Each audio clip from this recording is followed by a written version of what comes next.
لەگەڵ میوانەکەم لەسرم بابەتە قسە دەکەم بەڕێز ئەحمەد گەرمیانی سەرۆکی یەکێتی مامۆستایانی کوردستان لە دهۆکەوە لەگەڵمە.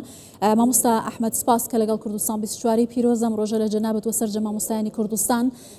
لەم ڕۆژە پەیام یەکێتی مامۆستایانی کوردستان بە تایبەتی چییە و ئەتانەوێ چه خزمەتێکی زیاتری کەرتی پەروەردە لەم ڕێگەیەوە بکەن؟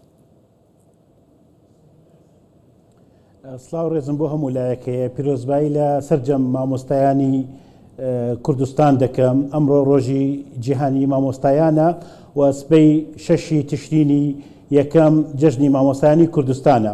حتمما ئەم دوو بۆنەی پیرۆزە مامۆستایان ڕۆڵێکی گرنگ دەبینین لە پرۆسەی پەروەردە و ئەوان بربڕەی پشتی پرۆسەی پەروەردەن و هەموو ئەو کارانە دەیکەن بۆ کۆمەڵگەیەکی باش هەمووی لە بەرهەمی مامۆستایانە. مامۆستایان ئەمڕۆ لە کوردستانە لە کێشە و گرفتێکی زۆردان. هیوادارین یەکەم پەیامی ئێمە باشکردنی ژیان و گوزرانی مامۆستایانە. پێدانی موچە لە کاتی خۆی زۆر گرنگە. بەستنی تەرفیعات، چارەسەرکردنی کێشانی مامۆستایانی خانەنشین، بە هەمیشەکردنی مامۆستایانی گرێبەست، بە گەڕانەوەی مامۆستایانی وانەبێژی دوورخراو، چارەسەرکردنی کێشە و گرفتەکانی سەرپەرشتیارانی یەدەک. ئەمانە هەمووی پەیامی ئێمەیە لەم ڕۆژە و پێمان باشە بە زووترین کات ئەو کێشانە چارەسەر بکرێت بۆ ئەوە مامۆستایەکی لەم خەڵخستراو بێت، مامۆستایەک ژیانێکی باش و گوزارانێکی باش بکات. زۆر باشە مامۆستا ئەحمەد، دیارەکە لە کۆبوونەوەی ساڵی ڕابردووی سەرۆکی حکوومەت یاریمی کوردستان لەگەڵ ژمارەك لە مامۆستایانی وانەبێژ بڕیارەکە دەرچوو کە مامۆستایانە بکرێنە گرێبەست. ئێستا پرۆسەکە تا چەندە بەرەو پێش چووە و چەندە مامۆستای دیکە ماون کە بکرێنە گرێبەست؟ چەندە یارمەتی ئەوانیدا بۆ بەردەوام بوونیان؟ بە گرێبەستکردنی ئەو مامۆستایانی وانەبێژە کە نزیکەی 38,000 مامۆستان هەنگاوێکی زۆر باش بوو، هەنگاوێکی زۆر گرنگ بوو، بەڵام دەکرێ باشتر بێ بە هەمیشەکردنیان. ئەو مامۆستایانە ئەمڕۆ لە گرێبەستدان بە موچەیەکی کەمدا لەگەڵ گوزران و ژیان و قورسایەتی ژیان ناگونجێت. کۆمەڵێ ماف هەیە، بۆ نمونە مافی خوێندنیان نییە، مافی درێژە بە خوێندنیان نییە، مافی وەرگرتنی زەویان نییە، کۆمەڵە کێشە گرفتیان هەیە، مافی موڵەتی دایکایەتیان نییە. هەچەند ئەو گرفتانە چارەسەر بکرێت بە هەمیشەکردنیان و جۆرێک لە هیوا پیان دەدات بۆ ئەوە بتوان لە پرۆسەی پەروەردە خزمەتی باش بکەن. بەڵێ باشە مامۆستا، دیارەکە ئەوەی کە لەلایەن حکوومەتی عێراقەوە هەیە بەرامبەر بە پارێزگاکانی خۆی دەکات بۆ دامەزراندن لە ساڵەکە 1 ملیۆن کەسی دامەزراندووە لە فەرمانبەر و لە مامۆستا و بە هەمیشایانی کردو، بەڵام بەرامبەر بە هەرێمی کوردستان شتە ناکرێت. ئەم نادات پەروەریە هەیە. ئێوە چۆن ئەم داواکاری ئەگوازنەوە بە حکوومەتی عێراق لە چ ڕێگەیەکەوە پەیوەندیە دروست دەبێت بۆ مامۆستایان؟ ساڵی پار ئێمە کۆبوونیەکمان لەگەڵ بەڕێز محەممەد سودانی سەرۆکی ئەنجومەنی وەزیرانی ئیتیحادی بوو و ئەو بابەتمان خستە بەرچاوی کێشە و گرفتی مامۆستایانی کەرکووکمان خستە بەردەستیان.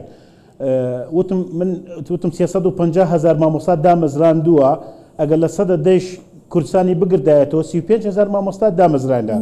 ساڵی پار وزارەتی پەروەردە و خودی جەنابی وەزیر دکتۆر ئالان سەردانی محەممەد شیع سودانیشی کرد و ناوی سەرجەم مامۆستایانی گرێبەست پێشکەشیان کرد، بەڵام بەداخەوە دەبینین دووفاقیەک هەیە لێرە، دەبینین جیازیەکی زۆر دەکرێت لە نێوان هەرێم نەک تەنها لە دامەزرانی مامۆستایان.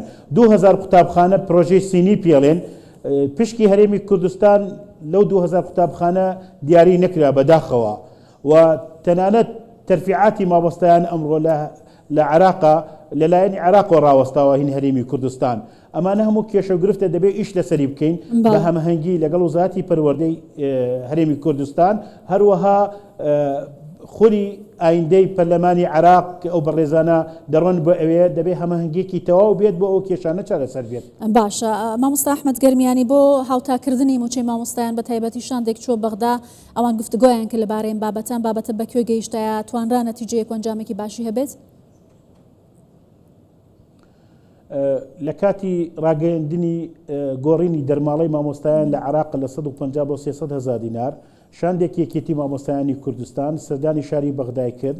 یەکەم ویزگا سندیکای مامۆستایان بوو عێراق، پێشوازیان لە ئێمە کرد و هاوکارمان بوون و لە کۆنگرەیەکی ڕۆژنامەوانیە ئەوان خریا دەنگی پاڵی ئێمە و لەوێ کۆمەڵی سەردان کرایەک لەو سەردانە بەڕێز محسن مەندەلایی بوو جێگری یەکەمی سەرۆکی ئەنجومەنی نوێنەرانی عێراق ئیشێکی باش کراوە لەسەر ئەو بابەتە و وەزارەتی پەروەردەی هەرێمی کوردستان لەسەر خەتە بۆ ئەو دەرماڵە مامۆستایانی هەرێمی کوردستانیش بگرێتەوە حتمما ڕۆڵی لیژنەی گفتوگۆی و دانوستنەکان لەگەڵ اتحادیە حکوومەتی اتحادیە ڕۆڵ دەبینیت و هیوادارین ئەوانش ڕۆڵێکی گرنگ ببینن بۆ ئەوە مامۆستایانی هەرێمی کوردستانیش بگرێتەوە بەڵام تاکویسە لە عێراق نەبەستاوە ئەو دەرماڵە لە کاتێ بەسترا ئێمە هەموو هەوڵی خۆمان دێن هەرێمی کوردستانیش بگرێتەوە. زۆر باشە بەنسبەت مامۆستایانی خۆبەخشەوە ژمارەیەک مامۆستای خۆبەخش لە قوتابخانەکانی هەرێمی کوردستان وانایان گوتووەوە ئەوانیش داوایان کردبوو بە شێوازێک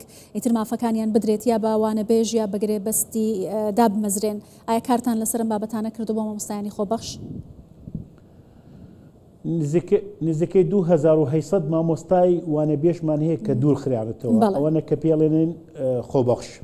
ئەمانە لە کاتی خۆی وانە بێژ بوون هەیە 5 ساڵە هەیە 6 ساڵە هەیە 2 ساڵە هۆکارێکی خودی یان گشتی دوور خراتەوە کە ئەمانە سپۆرێکی باشیان هەیە ئەزمونێکی باشیان هەیە وزارەتی پەروەردە ئیش لەسەرەکە بۆ گەڕانەوەیان ئاماری کردووە بەڵام گەڕانەوەیان زۆر بە خێرایی نییە لە جیاتی ئەو مامۆستایانە کە گرێ بەستن واز دێنن یان کێشێکیان بۆ دروست دەبێت ئێمە نەقسێکی زۆری ملاکاتمان هەیە دەکرێت پەنایان بۆ ببین لە جاتی ئەوە پەنا بۆ وەزارەتەکان ببین نووسراو کرا بۆ وەزارەتەکانی ترکە ئەوە دەرچووی بکرێسە بۆ وزارەتی پەروەردە بگوازێتەوە ئەوانە سوودێکی وایان نابێت بۆ پرۆسی پەروەردە لەبەرەوە ئەوانە بڵێ ڕێگەکانی وانەوتنەوەیان نەخوێندووە ئەوانە دەرووناسی نێخۆندووە بەڵام ئەمانەی کە وانە بێژ بوونە خبرێکی و ئەزمونێکی باشیان هەیە دەکرێت پەنایان بۆ ببین نزیکەی 2800 مامۆستایە و ئامادەن خۆبەخشانەیش بێت بگەڕێن و ناوەندەکانی خوێندن بەڵام دەرفەتیان پێ بدرێت و ئەو کێشە و گرفتی نەقسی میلاکات شەتەوە دەبێت. زۆر باشە زۆر سپاس دەکەم بەڕێز مامۆستا ئەحمەد گەرمیانی سەرۆکی یەکێتی مامۆستایانی کوردستان لە دهۆکەوە لەگەڵ کوردستان 24 سپاس.